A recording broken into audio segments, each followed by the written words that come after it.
আসসালামু আলাইকুম রহমতুল্লাহি আবরকাতুহু।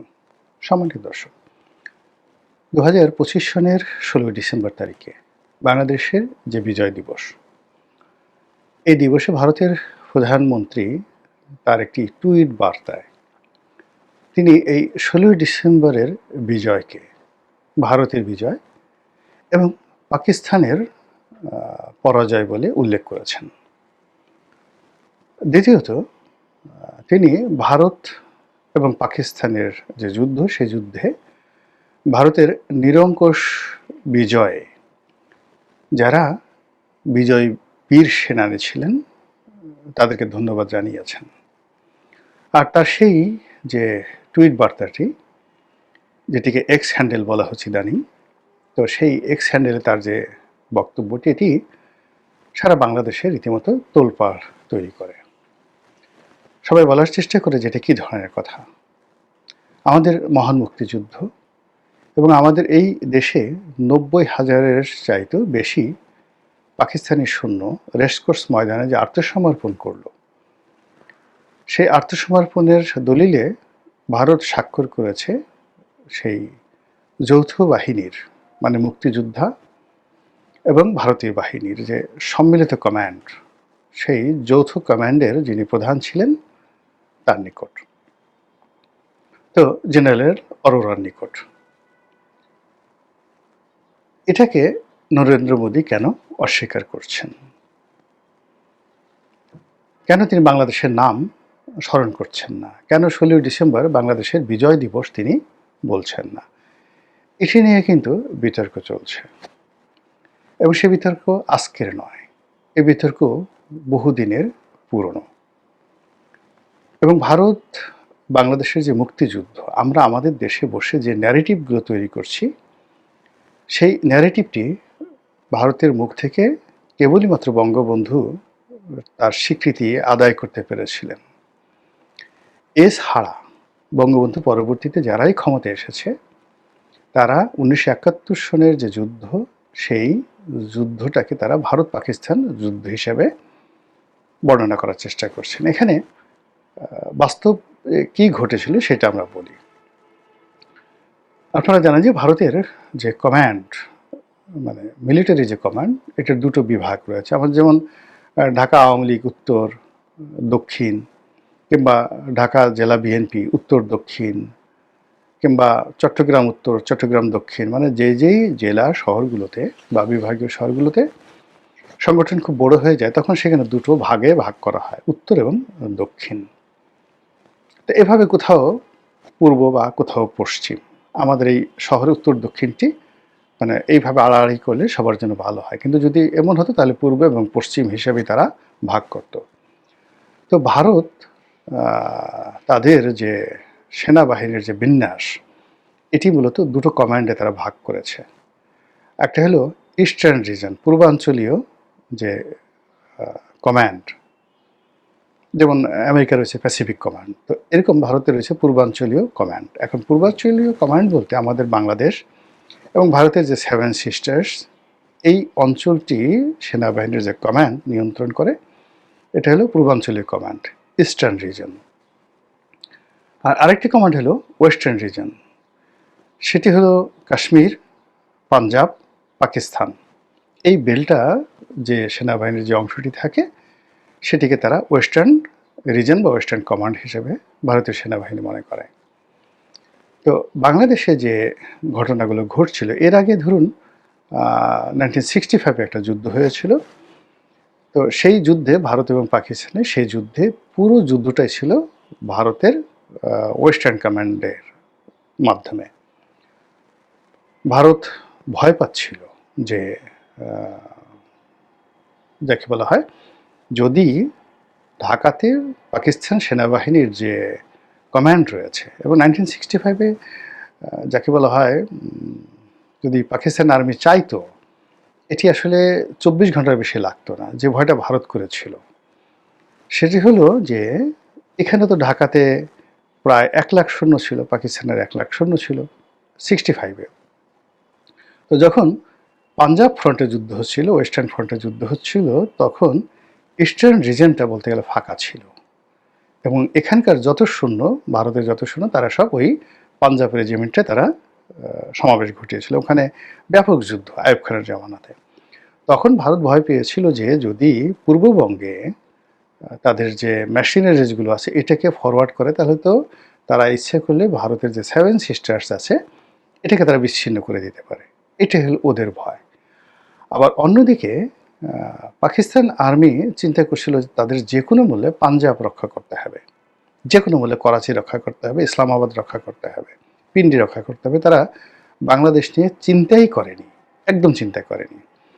তো এই অবস্থাতেই পাকিস্তান সেনাবাহিনীর এই যে বাংলাদেশ নিয়ে যেটা গা ছাড়া ভাব, এই কারণে আমাদের যারা রাজনীতিবিদ তারা ভয় পাচ্ছিলেন, বিশেষ করে যারা ভারত বিরোধী রাজনীতিবিদ, যে এই বাংলা যেভাবে অরক্ষিত অবস্থায় আছে, ভারত যদি জাস্ট একটু চোখ টিপ মারে তাহলে তো মানে আমাদের সিলেট, যশোর, বেনাপোল, কুষ্টিয়া, ভেড়ামারা এই সকল এলাকা ভারতের জন্য দখল করা ওয়ান-টুর বিষয়। ফলে 1965-এ যে একটা মনস্তাত্ত্বিক যুদ্ধ হয়ে যায় বাঙালির মধ্যে, তখন থেকেই বাঙালিরা চিন্তা করলো যে না, প্রথমে স্বায়ত্তশাসন, পরে স্বাধীনতার দাবি প্রবল থেকে প্রবলতর হতে থাকলো।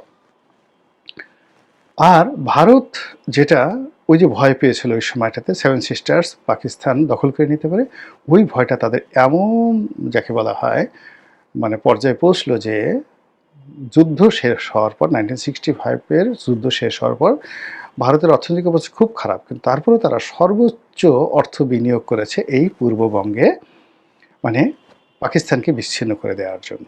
যাই হোক, যখন যুদ্ধটা অনিবার্য হয়ে পড়লো, যে যুদ্ধটা আসলে তখন কোনো রাজনীতিবিদ চায়নি, পাকিস্তান মনে করেছিল যে যেহেতু বাঙালি, ভীরু বাঙালি, তাদেরকে জুলুম অত্যাচার করলে তারা দমে যাবে। অর্থাৎ 24-এর যেভাবে দমনপীড়ন চলেছিল এবং সরকারি বাহিনী মানে আওয়ামী লীগের যারা সরকার তারা মনে করেছিল যে এটা কোনো ব্যাপার না, অতীতে বহুবার বিরোধী দলদের উপর লাঠিচার্জ করে, মামলা হামলা করে, গ্রেনেড চার্জ করে সফলতা পাওয়া গেছে, কাজেই ছাত্র যারা আছে কোনো ব্যাপারই না।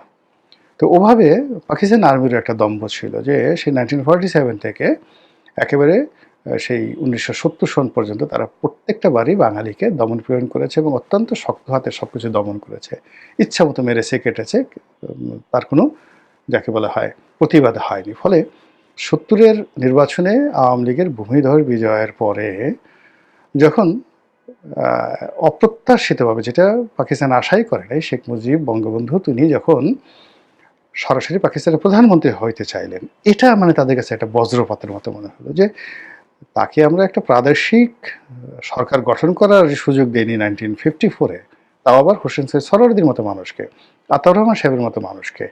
তো সেখানে বঙ্গবন্ধু শেখ মুজিবুর রহমান তিনি একেবারে পাকিস্তানের প্রধানমন্ত্রী হবেন সম্মিলিতভাবে, এটা তাদের কাছে মনে হয় যেন এখন বাংলাদেশে যদি এই যে সমস্যা হলো যে বাংলাদেশে যদি এই যে যাকে বলা হয় এখন এই যে এনসিপির যে কোনো একজন নেতা শারজিল যদি এখন প্রধানমন্ত্রী হতে চান, এটা তারেক রহমান সাহেবের ইগোতে যেভাবে লাগবে, বা একেবারে হয়েই যান, যদি হাসনাত বা সার্জি যদি হয়ে যান, মাহফুজ যদি হয়ে যান, তাহলে শেখ হাসিনা, বেগম জিয়া, তারেক রহমান সাহেব, এমনকি জামাতের আমির দেখবেন যে গলা জড়াজড়ি করে কান্নাকাটি শুরু করবে, এক হয়ে যাবে। এটা কি হলো? সত্তরে বঙ্গবন্ধুর ওইভাবে ব্যাপক জনপ্রিয়তার কারণে পুরো পাকিস্তানে রীতিমতো সেনাবাহিনী থেকে শুরু করে সিভিল ব্যুরোক্রেসি এবং পলিটিক্যাল যারা এলিট তাদের মধ্যে রীতিমতো ভূমিকম্প শুরু হয়ে গেল। ফলে তারা ধৈর্য হারিয়ে 1971 সনের 25 মার্চ তারিখে তারা এই বাংলাদেশে যে বর্বরতা চালালো, এর ফলে যুদ্ধটা অনিবার্য হয়ে গেল। তো সেই যুদ্ধটা কিন্তু ঢিমে তালে একেবারে ডিসেম্বর মাসের 6 তারিখ পর্যন্ত চলছিল। আর 6 তারিখে যখন দেখলো যে পাকিস্তান তো এমনি এখানে আসলে তারা হতাশ ছিল, বিভিন্ন কারণে হতাশ ছিল, এর মধ্যে ভারত সরাসরি যুদ্ধে না জড়িয়ে অস্ত্র দিয়ে বিভিন্নভাবে দিয়ে এবং গ্লোবালি মানে পাবলিক রিলেশন করে, জনসংযোগ করে ইন্দিরা গান্ধী পুরো বিশ্ব জনমতটাকে পাকিস্তানের বিরুদ্ধে নিয়ে গিয়েছিল। তো ওই অবস্থাতে পাকিস্তান চিন্তা করলো যে বাঙালির কাছে এরকম একটা পরাজিত হওয়ার চেয়ে বরং ভারতের সাথে পরাজিত হওয়াটা বেটার। তখন তারা করলো কি, একসাথে ওই যে তাদের যে ইস্টার্ন রিজনের উল্টো দিকে যে ওয়েস্টার্ন রিজন আছে পাঞ্জাব, সেখানে তারা সরাসরি আক্রমণ করলো। ফলে ভারত এবং পাকিস্তানের সেই 1965-এর যুদ্ধের মতো 1971 সনে সেরকম একটা যুদ্ধ ওয়েস্টার্ন ফ্রন্টে শুরু হয়ে গেল ব্যাপক। এবং সেই যুদ্ধের ওছিলায়, যেহেতু ওখানে যুদ্ধ চলছে, সেই যুদ্ধের ওছিলায় এর আগে কিন্তু পাকিস্তানে মানে আমাদের পূর্ববঙ্গে ভারতের সৈন্য সমাবেশ করে। যেহেতু ওয়েস্টার্ন ফ্রন্টের যুদ্ধ হলো, সঙ্গে সঙ্গে ভারত পাকিস্তানের বিরুদ্ধে যুদ্ধ ঘোষণা করে ওখানে যুদ্ধ করলো আর এখানে সৈন্য সমাবেশ করলো। আর এই 16 তারিখ থেকে ওই দিন 4-5 দিনের মধ্যে যুদ্ধের সমস্ত গতি প্রকৃতি পাল্টে গেল। পাকিস্তানের সেনাবাহিনী আত্মসমর্পণ করলো এবং তারপর ইতিহাস তো নানা রকম আমরা জটিলতা তৈরি করতে চাই না। বঙ্গবন্ধু তখন জেলখানাতে। তো বঙ্গবন্ধু যখন জেলখানাতে, তখন এই যে 6 তারিখে যে পাকিস্তানি সৈন্য এখানে আসবে, মানে ভারতীয় সৈন্য আসবে পাকিস্তানি সৈন্যের বিরুদ্ধে, এই জন্য মুজিবনগর যে সরকার, প্রবাসী সরকার, তাদের সঙ্গে তাদের একটা চুক্তি হয়েছিল তাজউদ্দিন সাহেবের নেতৃত্বে। তো সেই চুক্তিতে অনেকগুলো বিষয়াদি ছিল। দেশের পররাষ্ট্রনীতি নিয়ে আগামীতে কি থাকবে না থাকবে, ভারতের অনেকগুলো শর্ত ছিল এবং প্রবাসী সরকার তাদের কোনো ওয়ে ছিল না, তারা সেটা মেনে নিয়েছিল। তো যখন বঙ্গবন্ধু বের হলেন জেল থেকে, বাংলাদেশে আসলেন, আসার পর তিনি প্রথম যে কাজটি করলেন সেই কাজটি হলো একেবারে সোজা সেই করাচি থেকে তিনি চলে গেলেন ইংল্যান্ডে। এ কারণে তিনি বুঝতে পারছিলেন না যে আসলে কি হয়ে গেছে এই 9 মাসে জেলে থেকে, তিনি কিছুই বুঝতে পারছিলেন। তো তিনি যখন ইংল্যান্ডে গিয়ে টোটাল বিষয়টা বুঝলেন, তখন তার যে রাজনৈতিক প্রজ্ঞা দিয়ে তিনি বুঝলেন যে এখানে এমন কিছু করতে হবে যেটা just like a thunder storm, বজ্রপাতের মতো, প্রতিপক্ষ চিন্তা করতে না পারে। তো তিনি লন্ডন থেকে সরাসরি আসবেন বাংলাদেশে, কিন্তু সেটা না করে তিনি সরাসরি চলে গেলেন দিল্লিতে। তো দিল্লিতে গিয়ে তিনি ইন্দিরা গান্ধীকে একেবারে এয়ারপোর্টে বসে তিনি বললেন যে আমি আপনার মেহমান হব না, এখান থেকে যাব না, আপনি এখানে বসে আমাকে ঘোষণা দিতে হবে কবে মানে বাংলাদেশ থেকে আপনি সৈন্য প্রত্যাহার করবেন। এবং ইন্দিরা গান্ধী এরকম একটা পরিবেশ পরিস্থিতির জন্য, মানে লন্ডন থেকে শেখ মুজিবুর রহমান, বঙ্গবন্ধু শেখ মুজিবুর রহমান দিল্লিতে যাবেন, আউট অফ ইমাজিনেশন, কোনো কূটনৈতিক প্রোটোকল না, এটা জাস্ট উইদিন 12 ঘন্টার মধ্যে ঘটনা ঘটেছে। আবার তিনি কেন এসছেন, কি আসছেন, একজন বিরোধী দলীয় নেতা, এখনও মানে কারাগার থেকে মুক্তি পেয়েই তিনি সেখানে আসছেন, কি বলবেন না না বলবেন, মানে ওনার মতো একজন মেধাবী লোক এটা কল্পনাই করতে পারেন এরকম একটা ঘটনা। এবং তিনি যে ভাষায়, যে ব্যক্তিত্ব নিয়ে তাকে বললেন যে আপনার সৈন্যবাহিনী কবে হবে এটা না বলা পর্যন্ত আমি আপনার এই প্লেনে থেকে নামবো, নেমেছি কিন্তু আবার আমি উঠে যাব, আপনার মেহমান হবে না। তখন ইন্দিরা গান্ধী মুচকি হেসে বললেন যে আপনার যে জন্মদিন, সেই জন্মদিনই ভারতীয় সৈন্য চলে আসবে। এবং আমাদের দেশে আসলে দুটো যুদ্ধ হয়েছিল। প্রথম যুদ্ধ পাকিস্তানিদের সঙ্গে, আর দ্বিতীয় যুদ্ধ এই যে এয়ারপোর্টে ইন্দিরা গান্ধী এবং শেখ মুজিবের সঙ্গে ইন্টেলেকচুয়াল লেভেলের যুদ্ধ। এবং সেই যুদ্ধে বঙ্গবন্ধু যে কাজটি করে গেছেন এটি পৃথিবীর ইতিহাসে কেউ পারেনি। তারপর তিনি বাংলাদেশে এলেন। বাংলাদেশে আসার পরে যখন তার সামনে তাজউদ্দিন সাহেবরা ওই যে ভারতের সঙ্গে যে চুক্তি হয়েছিল সেই চুক্তির খসড়া দেওয়া হলো এবং তিনি সেগুলো দেখে ছিঁড়ে কুটি কুটি করে ফেললেন। এই কুটি কুটি করার ফলে তার কি হলো, তার মৃত্যুর সনদে তিনি স্বাক্ষর করলেন। ভারতের সঙ্গে তার ওই দিন থেকেই, মানে 1972 সনের 10ই জানুয়ারি থেকেই তার সম্পর্ক নষ্ট হয়ে গেল।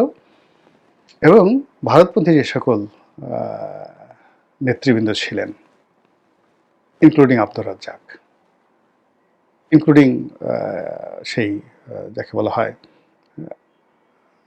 তাজউদ্দিন আহমেদ, মানে মুজিব বাহিনী যারা নেতৃত্ব দিয়েছেন, প্রবাসী সরকার যারা নেতৃত্ব দিয়েছেন ভারতের পক্ষে, তাদের সবার সঙ্গে, এবং ইনক্লুডিং কর্নেল মানে জেনারেল এম এ ওসমানী, সবার সঙ্গে বঙ্গবন্ধুর একটা দূরত্ব তৈরি হয়ে গেল একেবারে জাস্ট 1 সপ্তাহের মধ্যে এই ভারতের দাবিদারি করা নিয়ে। ফলে তিনি বলতে গেলে নিজের মৃত্যুর যে দলিল সনদে স্বাক্ষর করার পরে বাকি যে কয়দিন বেঁচে ছিলেন সেই কয়দিন তিনি প্রাণান্ত চেষ্টা করেছেন, সারা পৃথিবী দৌড়ে বেরিয়েছেন, এমনকি তিনি পাকিস্তানে গেছেন, ভারতের সাথে জিদ করে তিনি জুলফিকার আলী ভুট্টোকে ঢাকায় এনেছেন। তিনি পাকিস্তানের বন্ধুত্ব নিয়ে তিনি প্রাণান্ত চেষ্টা করছেন মুসলিম বিশ্বের সাথে একটা সম্পর্ক গড়ে তোলার জন্য। তিনি আমেরিকার সাথে বন্ধুত্ব করার জন্য প্রাণান্ত চেষ্টা করেছেন। যেভাবে তার কন্যা কিন্তু শেষমেশ ভারতের কর্তৃত্ব থেকে বের হওয়ার জন্য তিনি একবার আমেরিকাতে, একবার চীনে, একবার ইউরোপে পাগলের মতো ঘুরেছেন, এমনকি রাশিয়াতে ঘুরেছেন, কিন্তু নিয়তি তাকে সেই কাজটি করতে দেয়নি। বঙ্গবন্ধুর একই অবস্থা। ফলে আজকে নরেন্দ্র মোদী যে টুইট করেছে, এই রকম টুইটের যদি জবাব দিতে হয় তাহলে একজন ভালো রাজনৈতিক নেতা লাগবে নরেন্দ্র মোদীর চাইতেও ইন অল রেসপেক্ট অনেক অনেক উঁচু মার্গের। আর সেই উঁচু মার্গের নেতা এই বঙ্গে একজনই হয়েছিলেন, বঙ্গবন্ধু শেখ মুজিবুর রহমান। আসসালামু আলাইকুম রহমতুল্লাহি ওয়া বারাকাতুহু।